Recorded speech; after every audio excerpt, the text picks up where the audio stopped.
ಇಂದಲೂ ಕೂಡಿ ಆಡಿ ಬೆಳೆದಿದ್ದೀವಿ. ಈಗ ನಾವು ಯೌವನ ತರುಣಕ್ಕೆ ಬಂದಿದ್ದೀವಿ ಅಂದಮೇಲೆ ಮದುವೆಯಾಗಿ ಗಂಡನ ಮನೆಗೆ ಹೋಗ್ಬೇಕಾದದ್ದು ಹೆಣ್ಣಿನಾದ ನಮ್ಮಂತವ್ರದ ಕರ್ತವ್ಯ ಅಲ್ಲವೇ? ಆ ನೀತಿ ನಿಯಮಕ್ಕೆ ವರದಕ್ಷಿಣೆ ಎಂಬ ಪೆಡಭೂತ ಆವರಿಸಿದೆ.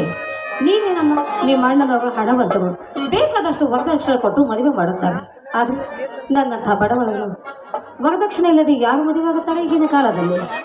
ಭಾರತಿ, ಈಗ ಮಾವ ಹಣವಂತ, ನಿನ್ನನ್ನು ಖಂಡಿತವಾಗ್ಲೂ ಮದುವೆ ಮಾಡಿಕೊಳ್ಳುತ್ತಾನೆ.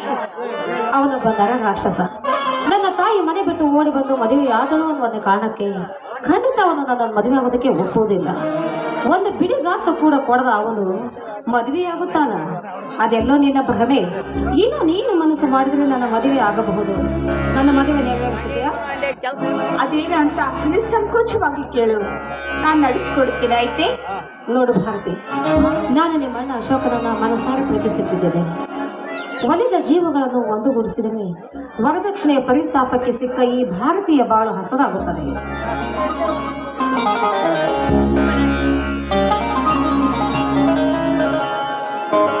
ತಂಗಿ, ದೇವರ ಗುಡಿಗೆ ಹೋಗುವಾಗ ನಡು ದಾರಿಯಲ್ಲಿ ನಿಂತು ಈ ಭಾರತೀಯ ಜೊತೆ ವರದಕ್ಷಿಣೆ ಬಗ್ಗೆ ಮಾತನಾಡ್ತಿರ್ವಲ್ಲಮ್ಮ.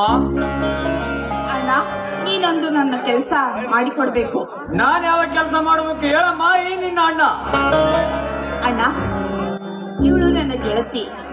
ಇವಳಿಗೆ ನೀನು ಕರಿಮಣಿ ಸರವನ್ನು ಕಟ್ಟಿ ನಿನ್ನ ಬಾಳ ಸಂಗಾತಿಯಾಗಿ ಮಾಡಿಕೊಂಡ್ರೆ ಅದೇ ಮಹತ್ವ ಕಾರ್ಯ ನೋಡಣ್ಣ.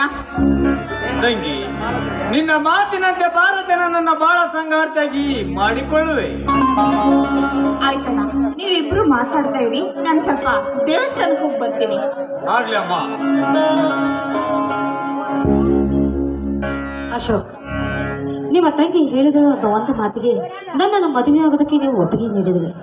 ನಿಮ್ಮ ಹಾಗೆ ಪ್ರತಿಯೊಬ್ಬ ಯುವಕರು ಮದುವೆಯಾಗಲು ಮುಂದೆ ಬಂದರೆ ಈ ವರದಕ್ಷಿಣೆ ಎಂಬ ಪೆಡಭೂತವನ್ನು ಒತ್ತು ಓಡಿಸಬಹುದು.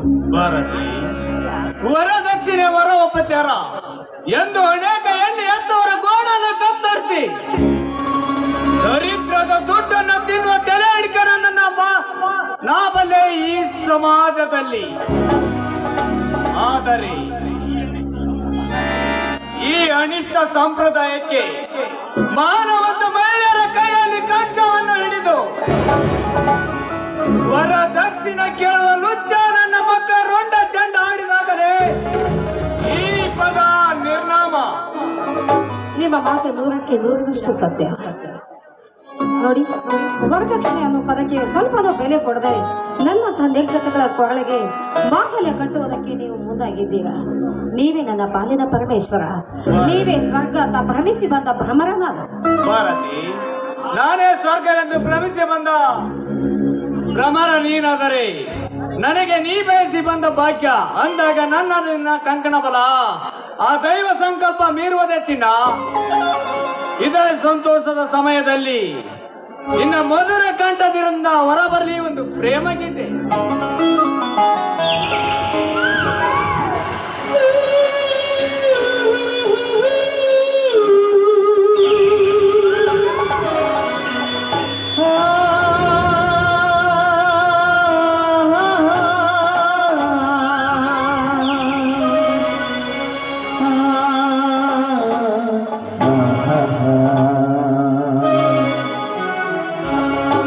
ಬಂಗಾರದಲ್ಲ ಮೇಲೆ